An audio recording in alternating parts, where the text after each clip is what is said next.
بینەران و بیسەرانی خۆشەوی سڵاوتان لێبێ لە بەرنمەیەکی دیکەی پەنجەمەوە لەگەڵێەوەی بەڕێزداین. لە بەرنمەیەم جارەشدا درێژە بە گفتوگۆکەمانە دەین لەگەڵ بەڕێز دکتۆر حوسێنی خەلەقی، نووسەر و لێکۆڵەر و ئاینناس و هەروەها مامۆستای زانکۆ، ئەندامی پێشووی سەرکردایەتی حیزبی دیموکراتی کوردستانی ئێران. کاک دکتۆر بەخێر بێتەوە بۆ بەرنامەکەمان. خۆش بێ هاوکارەکان و هەمووتان. دکتۆر، ئێوە ماوەیەک لە ڕادیۆی حیزب ئیشتان کرد، وایە؟ ڕادیۆ دەوری چی بوو؟ هەم بۆ بڵاوکردنەوەی زانیاری و هەمیش بۆ هۆشیارکردنەوەی خەڵک؟ ئای دیارە دەورێکی کاریگەری هەبوو ڕادیۆ. بەڵێ. لە دوو لاوە ئەبێت سەیری بکەی بەڵێ کە خەڵکی کوردستان ئەو ڕادیۆیان بەهی خۆیان دەزانی. دووەم ئەوە کە وتاری سیاسی تیا بوو هەمیشە. دوایش ئەخباری هەواڵەکانی ناوخۆ و دەرەوە و ئەنواعی هەواڵی کۆمەڵایەتی و سیاسی و سەربازی و شەڕی ئێران لەگەڵ گەلی کورد و ئەوانە ڕادیۆ کوردستان دەورێکی کاریگەری هەبوو. خەڵکەکە ئەوەی کە من ئاگادار بم، ئەکسەریەتی خەڵکەکە سانیە و دەقیقەکانیان ئەژمارد کەی کاتی بڵاوکردنەوەی بەرنامەدێ گوێ لە ڕادیۆ بگرن و زۆر زۆر خۆشەویست بوو بەلای خەڵکەوە. نامەی زۆریانە هەنارد، باسی زۆریانە کرد، بە سەدان نامە لە مانگە هاتەگەیە ڕادیۆ. لەکوێ بۆ ئەو کاتێک کە تۆ لە ڕادیۆ ئیش دەکرد؟ ئەوەڵ جار من لە دۆڵی شێخان لە منتەقەی مەنگۆڕایەتی لەوێ لەگەڵ ڕادیۆی هاوکاریم دەست پێ کرد. دوای کە هاتینە ئالان، لە منتەقەی ئالانی سەردەشت ڕۆژهەڵاتی کوردستان، لەوێ بەڕەسمی کارم لە ڕادیۆیا کرد. دوای کە هاتینە گەڵاڵە، لە گەڵاڵە لەوێ کارم لەگەڵ ڕادیۆیا کرد. دوای کۆنگرەی 6 کە بوومە ئەندامی کۆمیتەی ناوەندی، ڕسمەن بوومە بەرپرسی ڕادیۆ لە گەورەدێ ڕادیۆ کوردستان. بەس بە دیوەکەی تریە لە کاتی شەڕی ناوخۆشە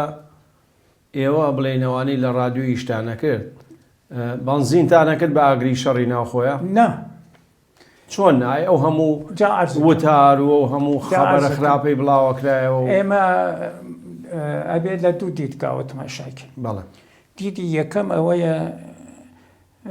زۆربەی ئەندامانی کۆمیتەی ناوەندی و هەتا پێشمەرگە و خەڵکەکە ئێمە بەو شەڕە ناڕازی بوو.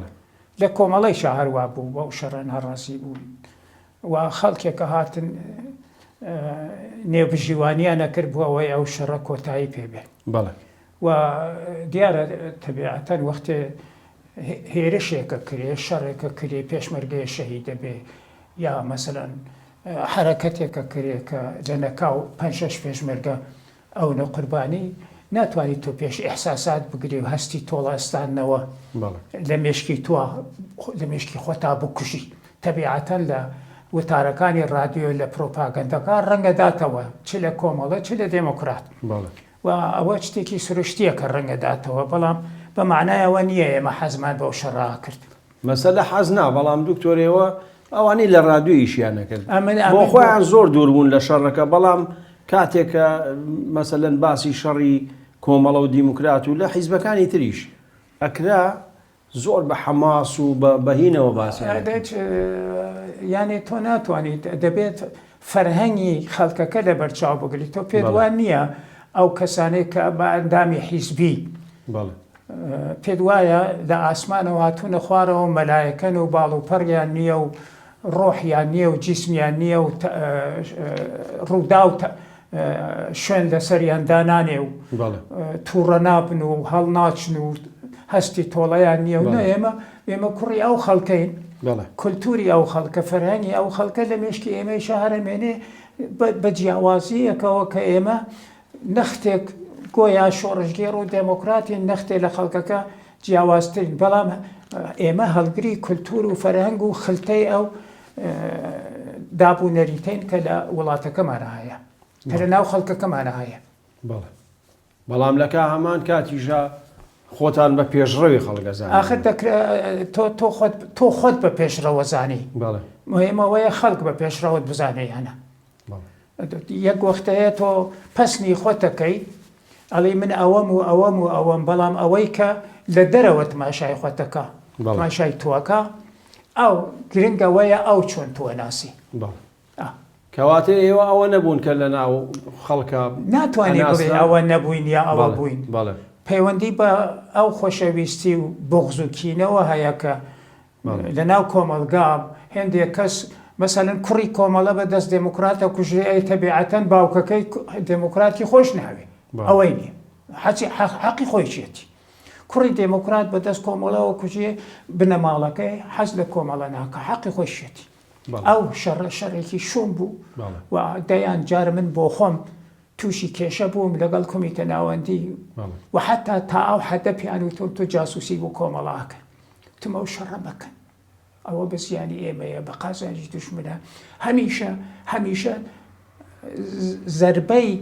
ئەو بیر و بۆچوونەی خۆم خواردووە کە مخالف بەسەر یەکێ لەوانە مامۆستا حەسەن زادە هەر لە ڕۆژ ئەوەڵەوە مخالفی ئەو شەڕە بووە یعنی ئەوە نەبوو کە ئێمە حەز لە شەڕەکە بکەین بەس دوکتۆر ئەوانەی کە ئاڵێن ئێمە لەگەڵ نەبووین و دژ بووین و ئەوانە باشە ئەمانە ئەیانتوانی کاریگەریدا بیوەستێنن نەخێر بەڵێ نەیان نەتوانی نەخێر بەڵێ خەڵکی تر بڕیاریەدا ئەو ئەکسەریەتێکە بڕیاریەدا تۆ ئەقەلیەت بووی بەڵێ دکتۆر قاسم دوو شتێکی جالب بەڵێ ئەڵێ دموکراسی عیبێکی هەیە 49 پرۆفسۆر و زانا و تێکۆشەری جەهانی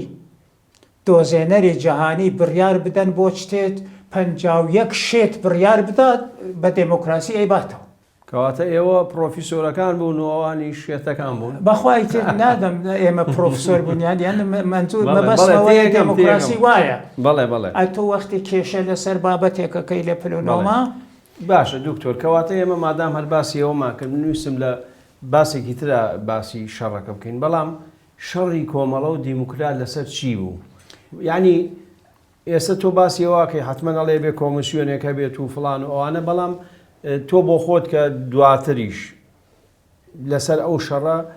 چی ئەڵێیت ینی هۆکاری دروستبوونی ئەسڵی چی بوو لە کاتێکا کابێ هۆکار نەبێ بۆ کورتکوشتن بەدەستشتا بەڵێ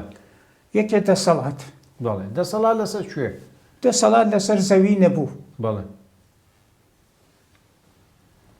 یەکێ دەسەڵات دوو ئێدۆلۆژیک بیر و بۆچوو کۆمەڵە دۆکۆمنتی هەیە بەڵگەی هەیە لە فێرگەکەی خۆیان ئەڵێ تا ئێستا ڕێبەرایەتی شۆڕشی گەلی کورد بەدەست مەلاو شێخ و دەرەبەگەو بووە ئیمڕۆ بەدەست کرێکارەوە ئێمە نوێنەرین ئەوانە و ئەو دەرەبەگ و شێخ و مەلا برژوازین و برژوازی دوانە یەکێکیان برژوازی گشتیە لە ئێرانە ئەویان برژوازی بچووکە لە کوردستانە هەتا برژوازی بچووک ئێمە سەرکوت نەکەین و خۆمان نەکەینە ڕێبەری زەحمەت کێشانی کوردستان ئەو دیاردە دەبین ناچین وەختی ئەوە تەلقینەکە لە کتێبەکانیا و بەڵگەکە لای منیشەیە و لە نووسراوەی خۆشیانە هەیە ئەی شتێکی سروشتیە ئەندامێکی کۆمەڵە ئەبێ ڕق لە برژوازی هەڵبگرێت لەبەرەوە و کرێکارە لەبەرەوە ئەوەیە سۆسیالیستە لەبەرەوە ئەو چەپە دژی برژوازیە سەرمایەداری و چەپ کۆمونیسم ئەو وەختی ئەو دەرسە ئەخوێنێ وەختی ئاوا پەروەردا کرێ زەمینەی کێشە مەوجودە ئەوە یەک دوو ئەوە وەختێ حکمەتی منسووری حکمت هاتە ناو کۆمەڵەوە پیشنیارەکەەوە من لە بیرەوەریەکانە نووسیمە ڕەدیشیان نەکردوێتەوە پیشنیارەکە کە زۆنێ دروستکەی بەشێکی لە اختیاری کۆمەڵا بێ مەودایەک لە بەینا بێ دموکرات لەو لاوە بێت تێکەڵ نەبن بێکەوە یعنی کوردستان پارچەیەکی چەند پارچە پیشنیارەکەن و ئەندامانی کۆمەڵە لەبەرەوە ئاشنانین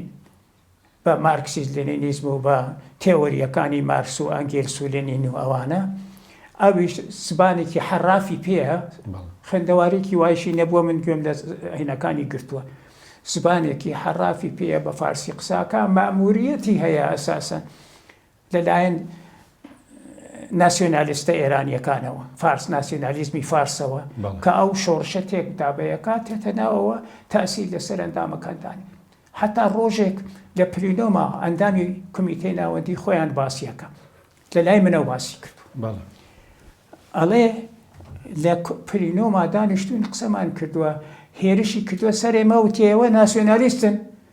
عیب ناکەن شوورەی ناکەن داناوەشن کە ئێوە ناسیۆنالیستن ئەڵێ دەستمان کردوتە گریانی بۆ بەدبەختی خۆمان کە ناسیۆنالیستی باشە وەختی ئەم ئیدا لە مقابڵ ئیدەیەکەوە کە ناسیۆنالیستە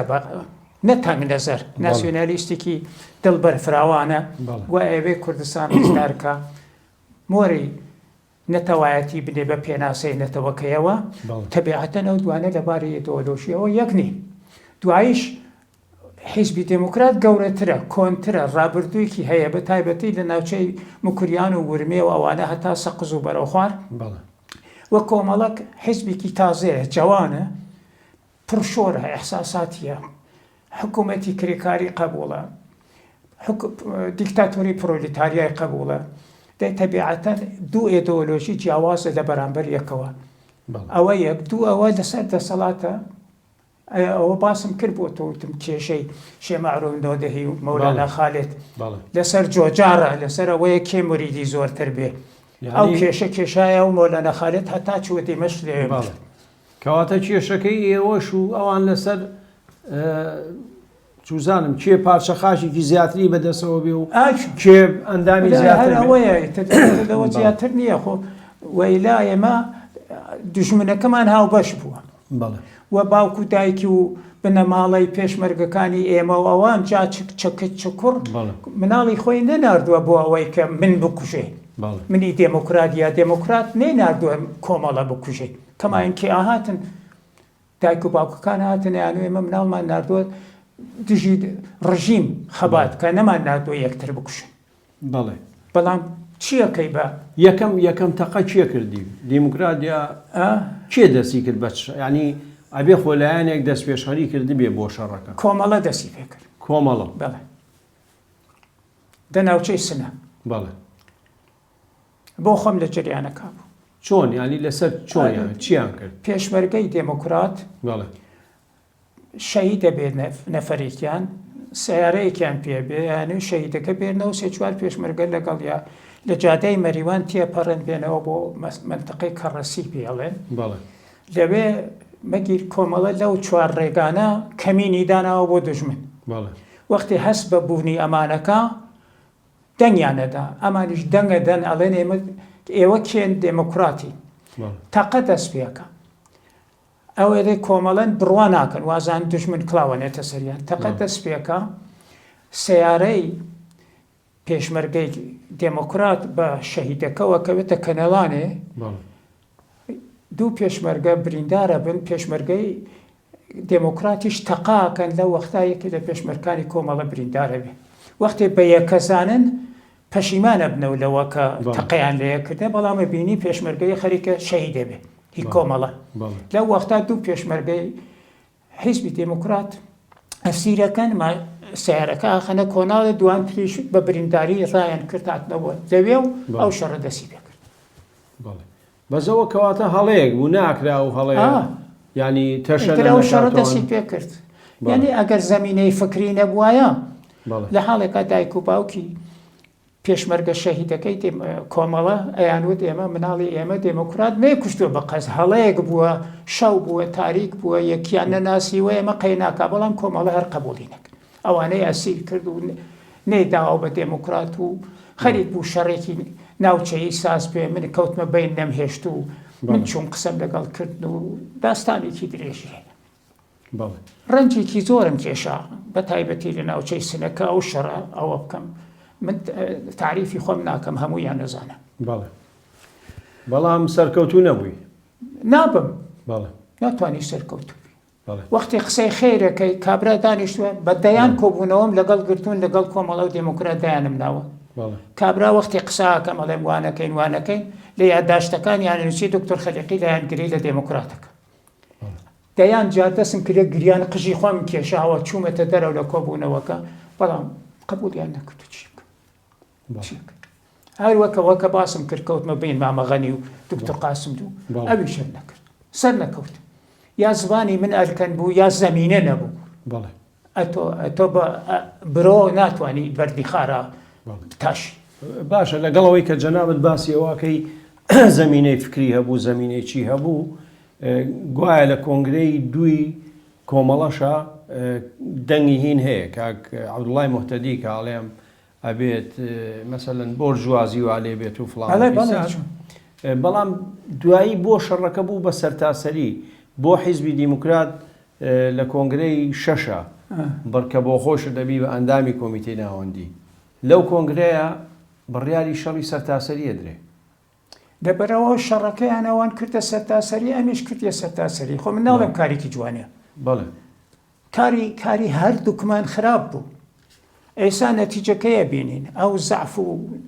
دەربەدەری و ناڕەحەتی و ئاوارەیە ئەگەر ئێمە شەڕمان نەکردایە بە 1-2 ساڵتر و 3 ساڵتر و 4 ساڵتر ڕژیم نێتوانێت ئێمە بکا بە باشووری کوردستانە ئەوەی لێ دەستمان ناسن دەیان جار ڕژیم پیشنیاری بە ئێمەی و بە کۆمەڵە کردووە چەکتان پێبین لە یەکتر بدەن بەخۆشیەوە هیچمان قبولمان نەکردووە کەواتە ئێران دەستی هەبوو لە بە شێوەیەک ئێران کەزانی ئاورەکە خۆشە ئەویش دووسێ چڵۆسکی تێخست ئەو پێ خۆشە شیرینی دابەشەکە وەختێ بینی پێشمەرگەی کۆمەڵە بەدەست دموکرات یا بە پێچەوانەکەی شەهی دەبێ پاسدارەکان شیرینیان لەناو شارەکان و لە ناو دیهاتەکانیان بڵاوە کرد ئەی دوکتۆر لە ناو پێشمەرگە و لە ناو سەرکردایەتی بێژگە لە تۆ بۆ نمونە باسی دیموکرات بکەین کەس هەبوو دژی شەڕەکە بێ بە ئاشکرا و قسە بکات ئەی ناڵێ مامۆستا حەسەن زادە دژی شەڕەکە بوو من دژی شەڕەکە بووم تایر عەلیار دژی شەڕەکە بوو کاک تایر عەلیار هەر لەسەرەوە حیزبی بەجێهێشت ئەی لە کۆمەڵە هەیە لای ئەوانی شە بۆ لە کۆمەڵەش حتمەن هەیە مەسەر کاگێدێ بێکلەری یادی بەخێر حەسی بەو شەڕە ناکرد من وەختێ چوون بۆ لای مامۆستا شێعزەدین لە بۆحبووهای شەڕەکە لە چوخماخا بوو چوون بەناو مەقەڕەکەی کۆمەڵا مەقەڕی سەرکردایەتی کۆمەڵە پێشمەرگەی کیشم لەگەڵا بوو چوون کاگێدی بێکلەریم بان کرد و چوومە ماڵیان و نانم خوارد لەگەڵی و خانمەکەگێدێ ئەندامی سەرکردایەتی ئەندامی دەفتەری سیاسی بوو مەکتەبی سیاسی ئەو وەختە چوم دانیشتم بوو لەو وەختا کا عەبدوڵای موحتەدی و شەی سدیق و یادی بەخێر عەبدوڵای بابان و شایب زەکەریایی و ئەو جەماعەتە سەرکردایەتی هاتن کۆبوونەوەیان بوتم ئاغا ئەو شەڕە کۆتایی پێبێن وتی بە دەرەبەکەکەی خۆت بڵێ وتم دەرەبەکەکەی من چێ وایون کاگێدێ وتی نا عەبدوڵا وتی وتم دەرەبەکەکەی من دەری نەماوە بەگی نەماوە ئەو دژی بەک ڕاوەستاوە ئەمن لەسەر من تۆ ڕابگەینە من قبوڵمە تۆ دەرەبەگی هێشتا تۆ ئاغایەتیت گەرەکە وتی وەختی ئەو قسانە ئێمە وتم باشە خوێنێ کەوتوتە بین میلەتی کورد خەریکە شۆڕشەکە تێکەچێت تۆژی وەختی ئەو قسانیە نەدانیشین دووسێ قسەی ئیزم و ئیستەکەی لەوە زیاترە بێتە چی با دوو قسە بکەین دانیشین قبولیان نەکردوتیان کۆبوونەوەمانەیە بەجیان دشتم چون بۆ لای مامۆستا شێعزەدین لەو لای لە پشت ئەوە بوو چوخماخەوە بوو ئەو وەختە مەلاکانی مامۆستا شێعزەدین تیان دوکتۆر تۆ لەکوێ هاتی لێرە هاتی وتم وتیان چۆن کۆمەڵە نەتی گرت ئەسیرت کە و پێشمەرگە بە چەکەوە تۆ بە دەمانچێکەوە مامۆستا وتی لێگەڕێ کۆمەڵە ئەکسەریەتی سنەین دکتوری سنەیە نایگرن سنەی کاری بە سنەیە نیە بە پێکەنینەوە یعنی تا ئەو حەدە من ئەچوم جارێکیش لەسەر مەسایلی کۆمەڵایەتی هەروە یەکسەرە چوومە ناو کەمپەکەیانەوە بە پێشمەرگەی کە چوم دانیشتم کاکە وامەکە چەندین جار لە ڕێگای گاپێڵۆن و گەورەدیەوە پێشمەرگەی کۆمەڵە بە چەکەوە بە سیارەوە گەیشتن بە من سڵاویان کردەوە مەرحەبایی جارێکیشیان سواریان کردم هەتا نزیک گەورەدی ئەوە کاتی شەڕیش بوو هەرە دە کاتی بۆ وای شەڕ دەوری مامۆستا عیزەدین لەو شەڕەیە چی بوو؟ وڵا دەورێکی باشی هەبوو مامۆستا زۆر سعیە کرد زۆر تێکۆشا کە بەشک و ئاشتی لە بینیانە بکە مامۆستا زۆر زەحمەتی کێشە یادی بخێر. لایەنگری کۆمەڵی نەدەکرد؟ لا لایەنگری مەسەلەی لایەنگری نەبوو دیارە مامۆستا کۆمەڵا زۆر بە بەژن و باڵای مامۆسایان خوێند مامۆسایش پێ ناخۆش نەبوو بەڵام مامۆسا حەزی بۆ شەڕە ناکرد دژی ئەو شەڕە باش مامۆسا ئینسانێکی نەرم بوو لەگەڵ هەر دین و مەزهەب و ئاینێک و ئێدۆلۆژیکە ئاساسە تووڕە نابوو کابرا خدای گەرەک نەبوو بۆی مهم نەبوو پێغەمبەری گەرەک نەبوو بۆی مهم نەبوو ئەسن تووڕە نابوو ئەسن ناڕەحەت نابوو. دکتۆر ئێران هەندێک کۆمەڵکوژی کرد لە کوردستانە بۆ نمونە 59 لاوی کوردی لە مەهاباد شەید کرد و ئەعدامی کردن و لە سێدارەیدان ئەوانە ئەندامی حیزبی دیموکرات بوون یا هەر خەڵکی مەدەنی بوون بۆ ترساندن بۆ ترساندن ئەو لاوانەی کوشت زۆربیان لە قوتابخانە دەرسیانە زۆربیان هەر سیاسەتیشیان نازانیانی چی هەر ڕەشەکوژی کردیانی ئەوەی کە دەستی کەوت بۆ ئەوە خەڵک چاوترسێن کە پێوا بوو مەهاباد سەری مارەکەیە بە قسەی خۆیان دەبێ ئەوە بکە بێکەرامەتی و حرەکەتی نامرۆڤانەی کار بەدەستانی ڕژیم و دەسوول لەسەرەوە بۆ فتوای جیهاد دراوە. بەڵێ دکتۆر یەکێ لەو کەسانەی کە زۆر باسی یەکرێ بە خراپە خاڵخاڵی ئەمە چییە ئەم باشەرە بۆ ئاوە ئەم خاڵخاڵیە خۆمێنی کردیە بەرپرس وەکو قازی شەڕ هاتە سنە لە دوای شەڕی سێمانگە هاتە سنە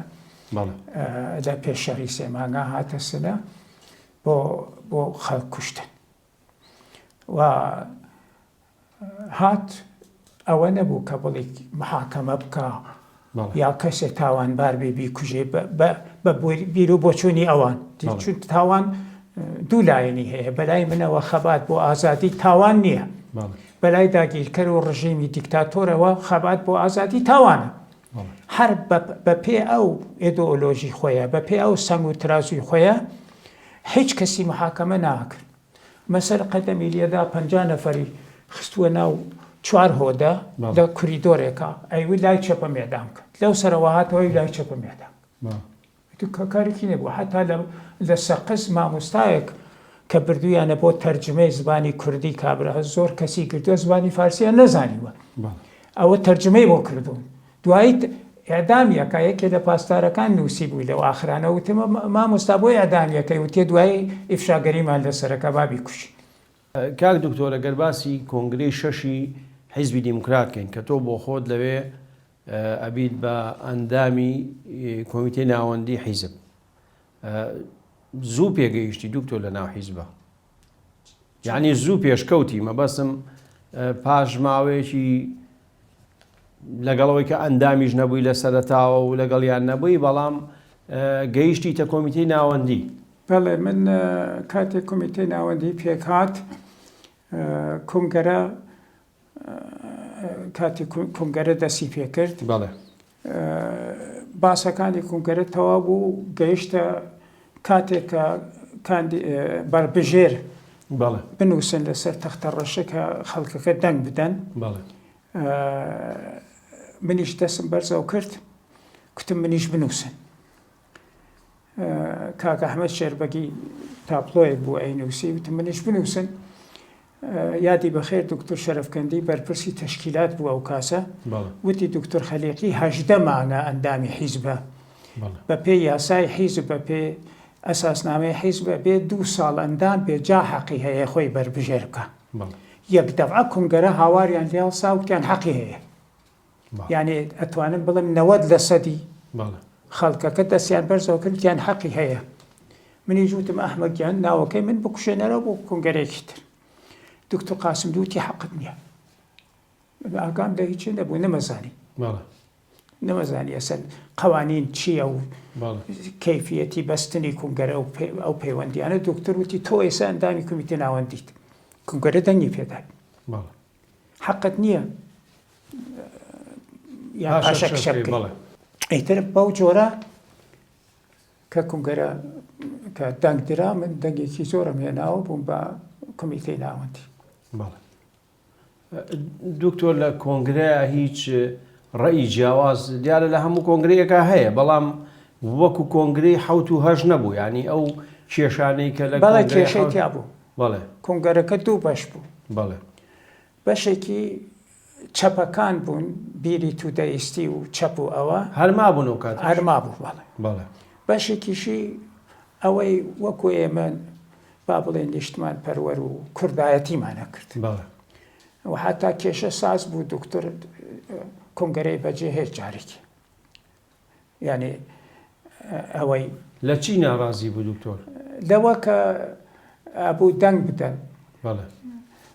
دەنگەکە نیوە بە نیوە دەرەهات کەمتر دەنگەکە دەرەهاتوەوانە بەرحاڵ دکتۆر پێ ناخۆش بوو ئەوە مەسەلەن ڕخنیان لە دکتۆرە گرت چەپەکان کە تۆ 2 موشک هەبوو نازانم هی ئەمریکا کروز و نامچی یەکێتی سۆڤێت دکتۆر وەختێ باسی ئەو شتەیە کرد باسی ئەو مشکۆکانەیە کرد هینەکەی ئەمریکای خستووە پێشەوە جا دوای هینەکەی یەکێتی سۆڤێت یەکێ لە کێشەکانەوە بوو کە بۆ یەکێتی سۆڤێتە خستێت دواوە لە ئەوڵە باسە نەکرد مێسێت کێشەتی ئەو وەختە جەماعەتێ لە پشتەوە بوون ئەوانەی کە چوون قسەیانە کرد دەستیانە کرد بە هاتوو هاوار بۆەوە قسەکەیان نەبیست پیانە وەرەوە هیچت پێ نییە وەرەوە یعنی دەیانەویست ئەو کەش و هەوا زاڵ بکەن بەسەر ئەو بیری تودەئیستیا دکتۆر لەوە ناڕەحەت بوو چووە دەرەوە و دکتۆر شەرەفکەندی هێنایەوە دووبارە و یعنی ئەو 2 ئالیستیە هەر هەبوو بەس هەر بەڕاستی ینی تودەیەکان ئەم عقڵە چییە کە مەسەلەن پێشخستنی ناوی سۆڤێت لەگەڵ لە پێش ئەمریکای بەڵێ یەکێ لە کێشەکان ئەمە یعنی مەسەلەن من بڵێم ئەحمەد جا بڵێم کاوە بەڵێ تێگەم بەڵام کاوە من ناڕەحەت بێ بۆ منە خسەسە دواوە ئەینەت بیستووە کێشەی نێوان سەرکردەکانی کورد هەمیشە لەسەر منانێ بووە دەڵێ جارێکیان پێشەوە هەموو ئاغاواتی ناوچەی ژێر دەسەڵاتی کۆمار کووەکاتەوە لە دیوەخانی خۆیان هەموو دانیشتە 15-20 ئاغا بن دەستورەدا هەر 15 نەفەر 15 دانە چای بێنن یەکنەواخت لە بەردەست ئاغاکانە دابنن یعنی لە یەک کاتا هەموو ئاوا چایەکە دابنن ئەوان کە چایەکە داهن و نەفەرەکانە چن ئەپرسن قوربانەوە چی ئەژێ باشە ئەوە کێشتا لەسەرەوەی کێ لە پێشە چایان بۆ داناوە ئیسە هیچ کە لە پێشە چایان بۆ دانەنا وەک یەک ئێوە لەسەرەوە کێشەتانە ئەم کورد ئەوەیە ئەخە باشە بەس کوردە و عاقڵێکی وەکو پێشەواشی هەبووە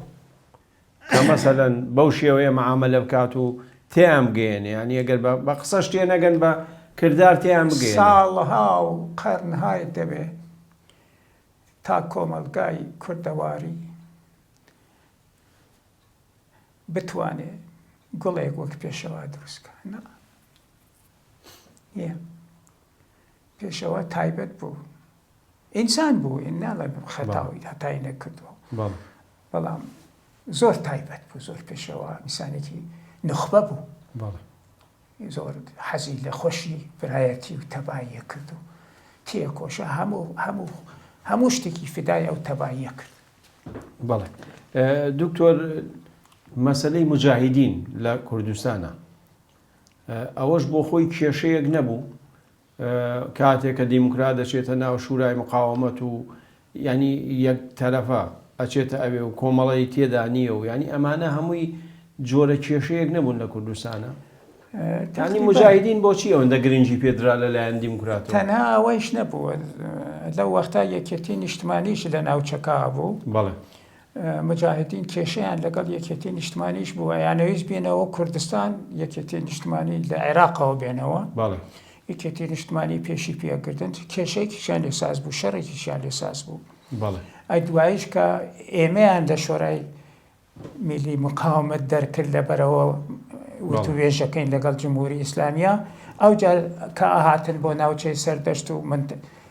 پیرانشار و شنو ئەوانە حیزبی دموکراتیش پێشی پێکردن پێوتن کە بێ ئیجازە ئێمە نابێ بێ یعنی بۆ خۆی ئەویش بۆ خۆی گرێ کوێرەیە بوو بەداخەوە ئەویش ئەو ڕووداوە ناخۆش بوو. هەڵوێستی مجاهدین لەسەر مافی کورد چی بوو؟ ینی هیچ جۆرە مافێکی بووە ڕەوازانی بۆ کورد؟ ناو شتێکی پەسەند کرد بوو کاتێککە ئێمە لە ناو شۆرای میلی مقاومەتا بووین شتێکی پەسەند کردو خود مختاریکی مەحەلی ئەوە تقریبەن 80% ئەو شتێک کە حیزب داوایە کرد قبوڵی کردو بەڵام ئەوان بڕوایان بە ئۆتۆنۆمی لە ئێرانە نەبوو کە نەتەوەکانی تر وەریگرن یان و تورکەکان نوێنەریان لە ناو دموکراتە هەیە لە ناو مجاهدا هەیە خود مختاریان نایە بەلوچ نایەوێ تورکە فقط هەر بۆ کوردستان دیار بوو بڕوایان پێ نەبوو ئێسایش بڕوایان پێ نییە. من 2-3 ساڵەوە پێش قسەم لەگەڵ کردوون وتی بڕوامان پێ نەبووە فقط لەبەرەوە کوردستان هێزی بووە فاکتۆر بووە بۆ کوردستانمان قبول کرد وەکو عەقیدە وەکو بیر وەکو ئێدۆلۆژی بڕوایان بە مافی نێتەوەکان نەبوو کە نێتەوەی جیاواز لە ئێرانە هەیە ئەوەی لە مجاهدا بەرپرسیار بوو ئیتر کافی بوو ئەگەر تورکی قسەی کردایە تەواو. ئەی کورد هەبوو لەسەر کردایەتی مجاهدینە؟ کوردیان تێدا بوو کوردیشی لێ بوو بەڵام نەگەیە سەرکردایەتی نەگەی بەڵێ باشە دکتۆر لە شورای مقاومەیە بڕیارێکی وا هەبوو کە نابێت هیچ حیزبێک بە تەنیا بچێ گفتوگۆ بکا لەگەڵ بڕیاری وا نەبوو بڕیاری ئەوە بۆ هەموو حیزبەکان کە هانە ناو شۆرا دژی ڕژیم هەتا ئەوەی دەڕۆخێ خەبات بکەن ئەمە بۆ خۆی مەفهومەکەی ئەوەیە کە تۆ حەقی مزاکرت نییە مەفهومەن وایە منتیقەکە وا نیشانەدا بەڵام ئێمە خۆ مزاکرەمان بۆ چارەسەرکردنی مەسەلەی کورد نەکرد بووە وەختە بەڵکو زیندانیمان گۆڕی بووەوە ئەوانە هاتوونە منتقەی ئالان مامۆستا عەبدوڵڵا چاوی پیان کەوت و هێندە زیندانیان هەبوو خزم و کەس و کاری خامنەیی و سەرکردەکان کە ئەسیر بوون بەدەست پێشمەرگە و هەندێک ئێمەی زیندانیمان هەبوو ئاڵ و گۆڕمان کرد و ئەوانە بۆ چارەسەری مەسەلەی کورد ناتوون. بەلاکەی تریشە کۆمەڵەش ئەوواڵێ ئەڵێ ئەو شەڕی کە لەگەڵ ئێمەیان کرد بەردەوام بێ بۆ ئەوە بوو کە دڵی ئێران ڕازی بکەن و گفتوگۆ لەگەڵ دیموکراتا بکەن ئابەدا بۆ ئەوە نەبوو ڕاست نییە ڕاست نییە ئەوە مێژوویە ڕاست نییە ئێمە قەت لامەدامەمان بۆ ئێران نەکردو بەڵام لە کاتێکە کە ئاور بەس کرابوو و توێژە کرا هەیەت نمایەندەکی کورد نوێنەری کورد لەگەڵ ڕژیم و توێژیە کرد بۆ چارەسەری مەسەلەکە ئەگەر حرەکەتێکی تند و خراپ بکرایە حیزب پێشی پێگەرەیە و وەختی مەسەرەن لە ناوچەی ئێمە لە ناوچەی کامیێران 2 هێلیکۆپتەر پێشمەرگە دەسیگر بەسەریا لە شوێنێکا دابەزین هێلیکۆپتەرەکان دکتۆر قاسم 2 تەلەفۆنی کردوتی هێلیکۆپتەرەکان ئازادکەن با بڕۆن ئێمە هاین لە حاڵ و توێژ لە حاڵێکا کۆمەڵە ناڕازی بوو بەو شتە بەڵێ لەو کاتاکە و توێژمانە کرد دموکرات نەرمشی نیشانەدا ئێمە هاینە حاڵ هەڵ و توێژە شەرایەتێکی ترە جۆرێکی ترە لە وەختێکی کە شەڕ کرا ئەوان درۆیان کرد و بۆ وعد و وعید دەگەڕان و خۆیان تیار کرد و هێرشی دووبارەیان کردەوە سەر کوردستان قەت لامەلامەمان نەکردو ئەو هەموو شەهیدە 14-15 نەفەر هەر 7-8 نەفەر فقط پێشمەرگە شەهید بووە بێجگە 52,000 شەهیدمان داوە ئەوە لامەلامەیە بەداخەوە تاریخ نابێ ئەبێ وەک خۆی باسی بکەین. مجاهدین دیموکراتی لە شورا دەرکرد یا خۆی چوە دەرەوە؟ مجاهدین دەری کرد بەڵێ حتا دکتۆر شەرەفکەندیمان نارد کە بچێتە کۆبوونەوەکە گەیشتە بەر دەرگای کۆبوونەوەکە دەرگایان لێ نەکردەوە. لەکوێ لە کوردستان لە پاریس بەڵێ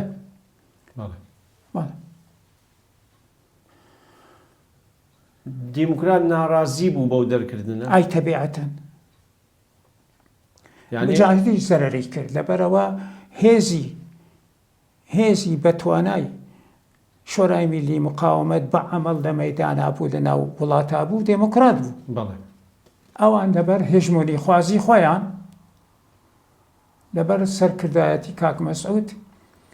ئەوەیان پێ تەحامل نەکرا ئەیان توانی مەسەلەن سزای بدەن مەسەلەن سەرکۆنەی بکەن کە نابێ ئەو کارە بکەیت تۆ ئەندامی ئەوەی ئێمە بەڵێنمانداوە تا ڕوخان ئەوە بکەین پێویستی ناوە کە دەری بکەن کارێکی هەڵە بوو کاری سیاسەتێکی قۆڕ بوو یەن چی دەرکرد دیموکرات بەڵێنی ئەوەی بە مەسعودی ڕەجەوی دابووە گەر ئێران بڕۆخێ بیکەن بەسەر و کۆمار و شتیوە نا بەڵێنی ئەوەی نەدابوو بیکاتە سەر و کۆمار لە وەختێکا کە سەر و کۆماری یەکەم بربژێر بۆ سەر و کۆمار هەڵبژێرا گەلی کورد ڕایان گەیان حیزبی دموکراتیش ڕای گەیان کە ئێمە دەنگ بە مەسعودی ڕەجەویە دەین ئەوە بۆ خۆمێنی مەسعودی قبول نەکرد بەنی سەدریان یاجێک مەبەستم لە دوای بەرەکە کە لە بەرەیە بوونی لەگەڵ دیموکراتە دەوە شۆرای میلی مقاومەت بوو دایان نابوو کە ئەگەر حکوومەت بگۆڕێ بە شێوەی موقت مەسعود ڕەجەوی وەک سەر و کۆمار کار بکە هەتا هەڵبژاردن دەبێت تو وەختی حکوومەتێکە ڕۆخی هیچ بساتێ نەماوە هیچ ئۆرگانێ وەکو خۆی کار ناکە ئاکتیو نییە ئەبێت دەسەڵاتێک هەبێ وڵاتەکە ئیدارە بکە بە شێوەی کاتی ئەوە هەبوو بەڵام ئەوە کە حتممە بەو شەرتە ئەوە بێ ئەوە نەبوو چونکە دموکراسی معنایەوە نیە ئێمە دموکراتین چۆشتیوە مجاهدین هێزیان هەبوو لە کوردستانە چیان لە کوردستان هێزیان هەبوو پایەگا و مەقەڕات و شتیان هەبوو لە ئەوەڵەوە بەڵێ لە ساڵی هەشتا و یەک و ئەوانە و هاتنە لا ئێمە لە منتقەی سنە پایەگا و مایەگامان پێدان جیامان پێدان پەناماندان وە لە دوایە ئیتر یەکسەرە چوونە عێراق و هیچیان نەماوە هێزیانە هەناردەوە ئەوە بوو لەگەڵ یەکێتی و لەگەڵ ئێمە بوو بە کێشەیان لە مەقەڕاتیان نەبوونە کەواتە دوای ئەوەی کە لە شورای مقاومەت نەمان ئیتر مجاهدینش لە کوردستان هەر نەمان بە تەواوی هەتا بە ئێمە وتیانە تۆ ئێوە بێ یەکێتی نیشتمانی مەحکوم کەن هەتا ئەو کاتە لە شۆرای چابوو ئەبێ یەکێتی نیشتمانی مەحکوم کەن کە پێشی بە ئێمە کردێ شەڕی فرۆشتی ئێمە نەوان کرد باز یەکێتی بۆچی پێشی پێگرتن لەسەر داخوازی ئێران بوو یاچی نازانم ممکنە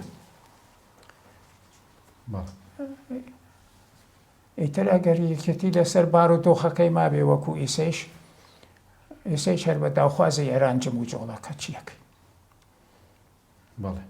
کەواتە باو پرسیارە بکەم پەیوەندی ئێوە لەگەڵ یەکێتی لەگەڵ یەکێتی نیشتیمانی کوردستان ئێوە بەینتان خۆش بوو سەرەتا بەینتان خۆش نەبوو بەڵام دوایی بەینتان خۆش بوو تەنانەت هێزی پشتیوان هات بۆ ئەو شەهید قاسملوو بۆ خۆی داوای لە مام جەلال کردووە کە هێز بنێرن بۆ پشتیوانی دیموکرات قوربان هێزی پشتیوان بۆ مێژوو مناڵێ بەڵێ ئەوە کاتێک بوو کە پارتی ئەوجا قیادە موقت لەگەڵ پاسدار قرار بووە هێرشکەنە سەر ئەوە بنکەی سەرەکی یەکێتی نیشتمانی خڕی ناوزەنگ خەتەری ئەوە بوو خڕی ناوزەنگ بگیرێ ئەوانە هێرش بکەن ئەو پێشمەرگەکانی پارتی لەگەڵ پاسدارەکانە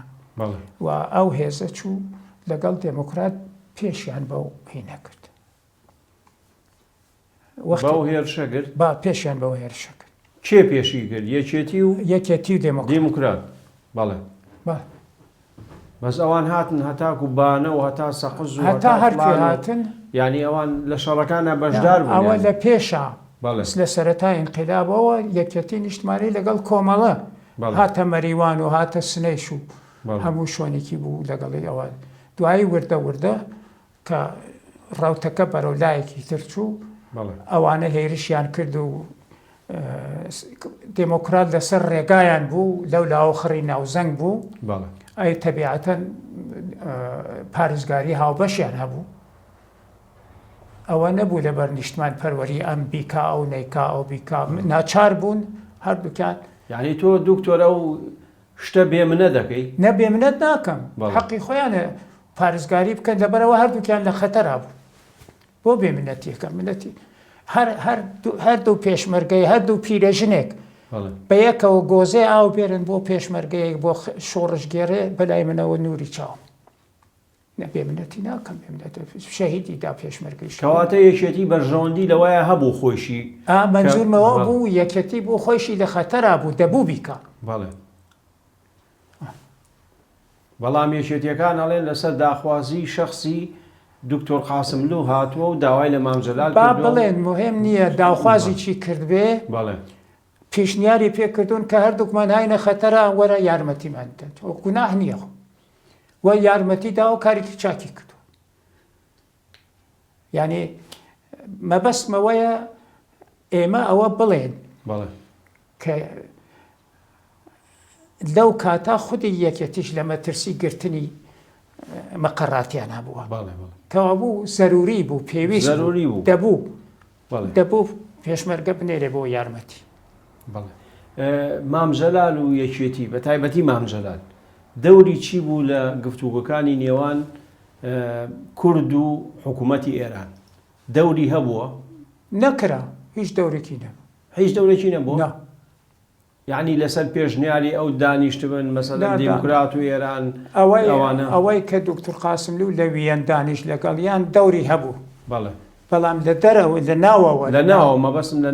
ناوە هیچ دانیشتێ نەبووە کە دموکرات مام جەلالی تێدا بێت لەگەڵ ئێرانە نا زۆر جار مام جەلال هاتە مەکتەبی سیاسی دانیشتین قسەمانە کرد کە تۆ بە ئێران بڵێ من بە ڕەفسنجانی بوو تۆ ئێمە کوردین و کورد لە ئەسڵا ڕەگەزی ئێرانیە و ئێران هەر کوردستانە و نازانم چی و ئەو شتانە بەڵام قەت ئەوە نەبووە زەمینەیە فراهەم کە کۆبوونەوەیەک بکرین نوێنەری ئەملا ئەو لا دابنێ قەت شتیوان نەبووە ئەی بەشداری کردووە لە کۆبوونەوەکانیانە چونکە باز لەواکرێ ئەڵێن مام جەلال لە سەردەش لەگەڵ مامۆستا عیزەدین و دکتۆر قاسملوو و ئەو کاتە لە سەرەتای انقلابەوە شەڕی سێمانگەی پێڵێن لە ئاشی پشکاوێ یەکتریان دیە دانیشتوون مەشوەرەتیان کردووە بیر و ڕایان گۆڕیوەتەوە مەبەستم ئێرانیش بەشدار ئێران وەختێ بەشدار بوو مەرحوم فروهەر بوو یەکی دوو نەفەر سەحابی و ئەوانە جەلسەیەک بوو ئەو جەلسەیەش تەوافقیان نەکرد گەیشتنەوە حەدە ئاتەش بەسەکە بکەن و مام جەلالیش لەوێ بوو دکتۆر پەیوەندی حیزبی دیموکراتی کوردستانی ئێران لەگەڵ عێراقا پەیوەندیەکی چۆن بوو چۆن ئەم پەیوەندیە دروست پەیوەندیەکی دێرین بوو یاخود لە دوای بڵێن ئینقلابەوە تازە کرایەوە چۆن لە هەر لە پێشەوە حیزبی دیموکرات لەگەڵ حیزبی بەعسا نەحکوومەت وەکو دوو حیزب پەیوەندیان هەبوو بە یەک هەر لە پێشە لە زەمان شۆرشی بارزانیش بەڵام دوایی کە ئینقلابی ئێران کرا پەیوەندیەکە تازە کراوە بەڵام ئەو پەیوەندی قەت لەسەر حیسابی کوردی باشوور نەبووە ڕۆژێ لە ڕۆژگار خوێن لە لوتی مناڵێ بێ بەهۆی ئەو پەیوەندیەوە ئابەتە شتیوانیە نەئابەتە ئەوە دکتۆر مەحموود عوسمانیش بۆ خۆی ئاعترافی پێ کردووە نازانم نەبووە هیچ باشووریەک هیچ دەسەڵاتێکی باشوور ناتوانێت نقطە زەعفێکی چکۆڵە بدۆزێتەوە کە دموکرات بەخاتر ئەوە دۆستی حیزبی بەعس بووە زەرەری بە منداڵێکی کورد لە باشووری کوردستان گەیاندووە کەواتە لەسەر بنەمایەک بوو ینی ئەم لەسەر بنەمای سربەخۆیی خۆم و سربەخۆیی خۆیدەوە دوژمنی مشتەرەکیان بووە یارمەتی کردووە وەکو هەمیشە یعنی حکوومەتێکی وەکو بەعس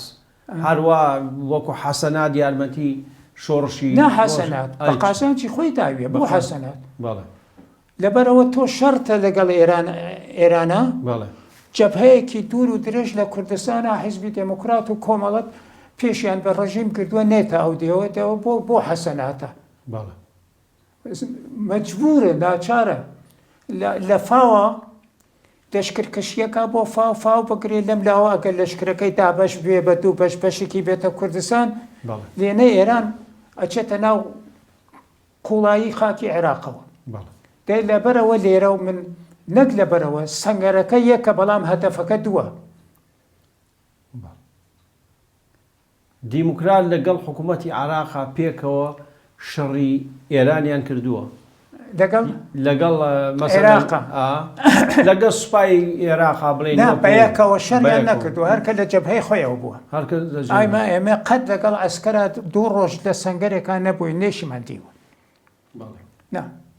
ئێمە پێش ئەوە شەڕی ئێران و عێراق دەست پێ بکات لەگەڵ جمهوری ئیسلامی کێشەمان بووە و شەڕی موسەلحانەمان کرد بە چەک شەرمان کردووە. ئەی دوایی کە شەڕی ئێران و عێراق هاتە پێشەوە سەنگەرەکە بوو بە یەک، بەڵام هەدەفەکە دوو چیت بوو. ئێمە بۆ ئازادی خۆمان شەرمانە کرد ئەو بۆ بە چۆکاهێنانی خۆمینی و هژمونی خۆی هەرکە هەدەفی خۆی بوو. دژمن بوو بۆ دژمنی مشتەرەک نەک لەبەرەوە. ئەی هاوکاریەکان جۆری هاوکاریەکان چی بوو؟ مەسەلا عێراق چ جۆرە هاوکاریەکی دیموکراتیەکە؟ مەسەل چەک و چۆڵێک و پارەیەک و ئەو شتانەیە یارمەتیە داوانە یا ڕێگایەدا مەسەل بچیتە کەرکووک بچیتە سولێمانی شتێ بکڕی بوێ بۆ مەقەڕاتی حیزب بوو، یا لە ڕێگای عێراقەوە بە لیستە پاسەی فەڕەنسە هاتو چووی دەرەوەکەی بۆ لە قاودانی ڕژیم و ئەو شت کۆمەکەکانەوە نەبوو. بەڵێ پەیوەندی شەخسی دکتۆر عەبدوڕەحمانی قاسملوو و سەدام حوسێن چۆن بوو؟ دێفەوە لە پێش کاتێکا شۆڕشی بارزانی هەبوو دکتۆر قاسملوو لەوێ لە وەزارەتی تەختی تا کاریە کرد. ئابووری ناس بوو، کاریە کرد، ئەیان ناسی گشتیانە ناسی، سەرکردەکانی باس ئەیان ناسی. لەو وەختا حیزب لە بەغدا بوو، سەرکردەکانی حیزب لە بەغدا بوون، لە کوردستان نەمابوون. تەبیعەتەن ئاشنایی بووە و کابرایەکی زانا و تێگەیشت و ئابووری ناس و ئینسانێکی کەسایەتێکی بەرز و ئەی تەبیعەتەن ئێناسێ پەیوەندێکی هاتوچوو هەر هەبوو ئەیتر. بەڵێ دکتۆر وردە کاتەکەی ئەم ئەڵقەیەشمان بەرەو کۆتاییە چێ؟ بەڵێ فەرموو. لە ئەڵقەی داهاتوودا باسی کۆمەڵی بابەتی ترەکەین بە تایبەتی باسی شەیدکردنی قاسملوو، باسی گفتوگۆی نێوان یەکێتی و حکوومەتی عێراق دەوری حیزبی دیموکرات چی بووە، باسی کۆنگرەی 8 و 9 و کۆمەڵی بابەتی دیکە. باش زۆر باش. بینەران و بیسەرانی خۆشەویست بەم شێواتینە کۆتایی ئەڵقەی ئەم جارەمان پێکەوە پڕۆمۆ ئەڵقەی داهاتوو دەبینین و بەخواتان ئەسپێرم. ئەڵێ بێسەر و بەرەی هەبوو لە خەرشکردنی پارەی حیزب. ئەگەر حیزب پارەی پێنەدایەنانی نەبوو. ئەڵێن براکەی جەنابەت لە سنەوە هاتووە و پەیامی ئێرانیەکانی پێبووە. لە کاتی خۆیان کە دکتۆر قاسملوو لە ناو حیزبی تودا بووە ئەو مامۆستای بووە. دکتۆرای کێشەی تۆ لەگەڵ کاک مستەفا هیچی چی بوو؟ دوای شەید دکتۆر قاسملوو 180 دەرەجە دکتۆر شەرێفکەندی گۆڕا. ئەو ئەڵێ لە ناو حیزبا دێموکراسی نەبوو بۆیە جیابووی. کەسێک کە کوردایەتی کا چۆن دەبێتە مجاهد؟